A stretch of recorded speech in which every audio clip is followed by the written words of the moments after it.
pemirsa Unhas TV, jumpa lagi bersama saya Zahra Sabita Suceng dalam Unhas Daily. Dalam beberapa menit ke depan kami akan menyajikan berita-berita terpercaya hanya untuk Anda. Pemirsa, para penyewa kedai kantin di lingkungan Universitas Hasanuddin mengungkapkan kekhawatiran mereka terkait dengan biaya sewa. Mereka menyoroti biaya sewa yang harus mereka bayar kepada pihak kampus yang dianggap tidak proporsional dengan pendapatan yang diperoleh selama masa libur mahasiswa. Berikut informasi selengkapnya untuk Anda. Para penyewa kedai kantin di Universitas Hasanuddin keluhkan terkait biaya sewa yang harus mereka bayar selama libur mahasiswa. Libur semester di Unhas menyebabkan penurunan drastis dalam jumlah pengunjung di kantin-kantin Unhas yang mempengaruhi pendapatan para penyewa kedai. Setiap 1 kali 1 tahun dilaksanakan rapat dan diskusi antara para penyewa kedai kantin Unhas dan pihak pengelola kampus Unhas. Dengan hasil rapat yang baru-baru ini adalah kenaikan biaya sewa. Per Februari tahun 2024, biaya sewa yang ditetapkan untuk setiap kedainya di dalam Unhas adalah sebesar Rp600.000 per bulannya. Ada kenaikan sebesar Rp100.000 dari biaya sewa sebelumnya.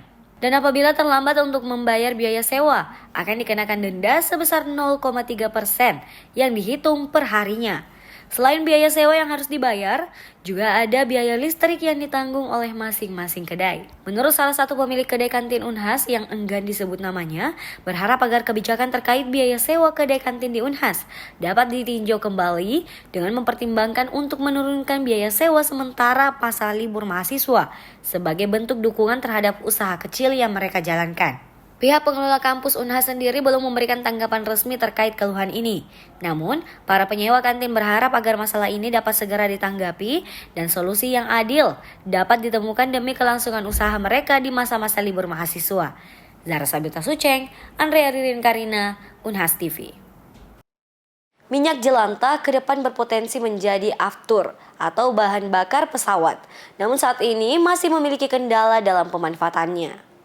Menteri Koordinator Bidang Kemaritiman dan Investasi, Luhut Binsar Panjaitan, punya rencana besar untuk menyulap minyak jelantah menjadi bahan bakar pesawat atau aftur ke depannya. Minyak jelantah atau used cooking oil dapat menjadi bahan bakar untuk industri aviasi atau penerbangan. Pernahkah terfikirkan? Dosen Teknik Mesin Unhas turut memaparkan beberapa kendala dalam pemanfaatan minyak jelantah sebagai bahan bakar pesawat.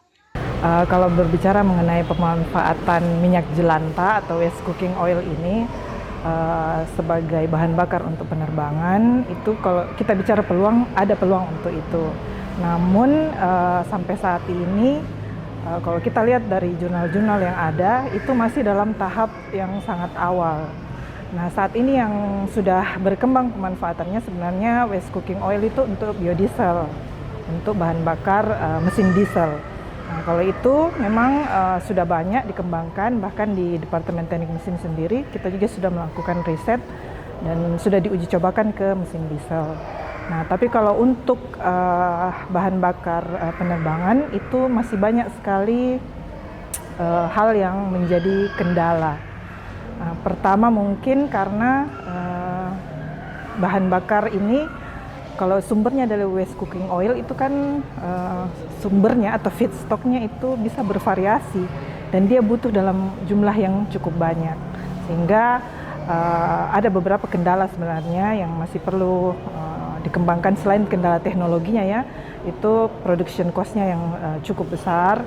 Kemudian standar bahan bakar untuk aviasi itu sangat strict ya, karena ini kan untuk pesawat ya, sehingga memang standarnya itu kalau dibandingkan dengan bahan bakar untuk transportasi darat itu lebih strict kalau untuk aviasi. Riset yang dilakukan saat ini sebatas di laboratorium, belum sampai tahap uji coba pada pesawat untuk used cooking oil atau minyak jelantah. Nah, kalau minyak jelantah kan proses banyak proses yang harus dilewati. Ya, proses pemurnian, kemudian penambahan katalis, jadi masih perlu banyak pengembangan dan riset lagi yang perlu dilakukan. Ya, jadi pemanfaatan minyak jelantah untuk bioaftur itu kalau kita bicara mengenai peluang itu sebenarnya peluangnya sangat besar. Namun saat ini riset yang ada itu masih sangat awal untuk melihat bagaimana peluangnya. Karena ada beberapa kendala yang masih menjadi masalah, itu misalnya production cost-nya yang besar, kemudian itu tadi standar karakteristik dari bahan bakar untuk aviasi itu sangat strict jika dibandingkan dengan bahan bakar yang digunakan untuk transportasi darat. Nah, saya kira ini juga kami di Departemen Teknik Mesin menjadi salah satu hal yang mudah-mudahan bisa kedepannya kami kembangkan lebih jauh lagi mengenai riset mengenai bioafter ini. Dibutuhkan banyak pengembangan dan riset berkelanjutan yang perlu untuk dilakukan agar rencana besar minyak jelantah menjadi bahan bakar pesawat atau aftur. Aminah Rahmahmat, Muhammad Syaiful, Unhas TV. Baik pemirsa, berita tadi sekaligus menutup perjumpaan kita hari ini.